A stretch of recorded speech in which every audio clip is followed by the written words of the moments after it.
सूर्य Nandini from Ayurveda. नमस्ते जी। आज हम बात करें चाय की, जो हमारे हर घर में है और हर व्यक्ति इसको पीता है। और ये कैसे हमारे घरों में आई? टीवी के माध्यम से। टीवियों ने बार बार दिखाया कि चाय अच्छी है, विज्ञापनों में बार बार। तो आप इस चाय को छोड़ दीजिए। चाय का कहीं पे भी वर्णन नहीं है आयुर्वेद में। आयुर्वेद में वर्णन है काढ़े का, और काढ़ा अनेक प्रकार के औषधियों से बनता है जो आपके स्वास्थ्य में लाभ करता है। और ये चाय आपके स्वास्थ्य में लाभ नहीं करती, बहुत ज्यादा नुकसान कर रही है आपके स्वास्थ्य में। और हमें इसमें एक चीज और मिला देते हैं, वो शुगर, चीनी। वो भी अनेक प्रकार के केमिकल से बनती है जो हमारी हड्डियों को कमजोर करती है। वैसे तो आयुर्वेद में मीठे का वर्णन शरीर में ताकत बढ़ाने के लिए होता है, लेकिन यहाँ पे जो शुगर है, चीनी है, वो आपके शरीर में ताकत बढ़ा नहीं रही, घटा रही है। और दूसरी बात चाय की, चाय इतना नुकसान कर रही है हमारे स्वास्थ्य में। इसमें 3 प्रकार के केमिकल होते हैं, टैनिन, कैफीन, निकोटीन नाम के केमिकल है, जिससे हमारे शरीर में चाय पीने की लत लगती है।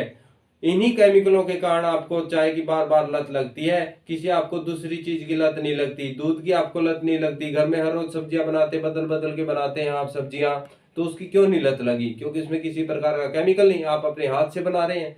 तो ये जो चाय बन रही है, ये अच्छी चाय जहां बनती है वो विदेशों में भेज दी जाती है। और जहां पे ठंडी तासीर के देश है, वहां पे ये चाय तो कामयाब है, और जहां पे बनती है उस मौसम के हिसाब से कामयाब है। हमारा जो देश है लगभग गर्म तासीर का देश है, गर्म इलाका ज्यादा है, तो चाय गर्म होती है और ये हमारे स्वास्थ्य में नुकसान करती है। हम चाय को 2 मिनट की थकान दूर करने के लिए पीते हैं कि थकान शरीर की दूर होगी, हम बिस्तर से उठ गए, अब काम करने के लिए लग जाएंगे।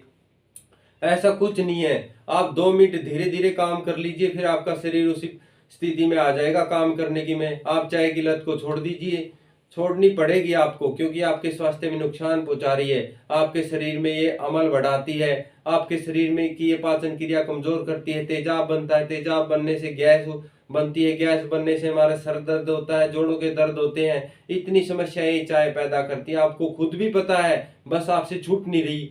आप इसको छोड़ने के लिए इसकी जगह आप पानी पीजिए, नहीं तो ऐसी औषधियों का काढ़ा बनाइए जो आपके स्वास्थ्य में लाभ करे। आयुर्वेद में जिन औषधियों का वर्णन है उसमें अर्जुन की छाल, दालचीनी, सौंठ, लौंग, इलायची, शंखपुष्पी, ब्राह्मणी, खसखस, नागरमोथा, ऐसी औषधियां हैं जो आपके स्वास्थ्य में लाभ करती हैं। अर्जुन की छाल से हार्ट की समस्याएं दूर हो जाती हैं, खून हमारा साफ होता है। दालचीनी से दमा, अस्थमा आदि रोगों में लाभ करती है। शंखपुष्पी ब्राह्मणी दिमाग की याददाश्त के लिए बहुत अच्छी है। आप जो चाहे बच्चों को पिला रहे हैं उनको भी नुकसान कर रही है। उनकी याददाश्त आपको ही पता है कमजोर हो रही है, उनको कुछ पढ़ा लिखा याद नहीं रहता। तो जो ये काढ़ा है औषधियों का, इसमें शंखपुष्पी ब्राह्मणी है, दिमाग की याददाश्त को भी तेज करता है।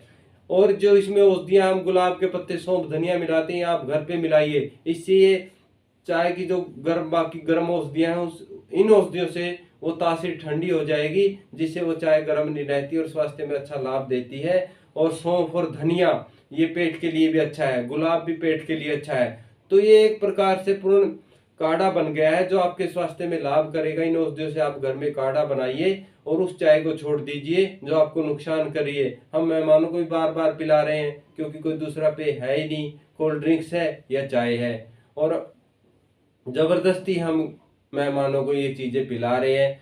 चाय को कोई नहीं पीता, सिर्फ मनुष्य को छोड़कर। पशु पक्षियों के सामने आप रख दीजिए, नहीं पीते, क्योंकि चाय में मांस भी डाला गया है। आपको पता है चाय को अब आप जब बन रही है उसकी सुगंध लोगे तो मांसाहारी की सुगंध आएगी, उसमें उसमें डाला गया है मांस भी। तो आप इसको छोड़ दीजिए। चाय पीने वाला शाकाहारी नहीं है, वो मांसाहारी होता है। आप इस चाय को छोड़ोगे तो ही स्वस्थ रह पाओगे। तो मेरी आपसे विनती है, इस चाय को छोड़ दीजिए, क्योंकि हमारे बुजुर्गों ने कभी नहीं पी, टीवी ने हमारे घर में घुसा दी है। तो टीवी को देखना नहीं छोड़ सकते, तो उसकी झूठ को पकड़ तो सकते ही हो आप। तो इनको छोड़ दीजिए और आयुर्वेद से बना आप काढ़ा घर में बनाइए, और आप खुद अपने बच्चों को और आने वाले मेहमानों को ये काढ़ा पिलाइए, जिससे आपको नुकसान नहीं होगा, ना आने वाले को होगा, ना बच्चों को होगा। तो मेरी आपसे विनती है। नमस्ते जी।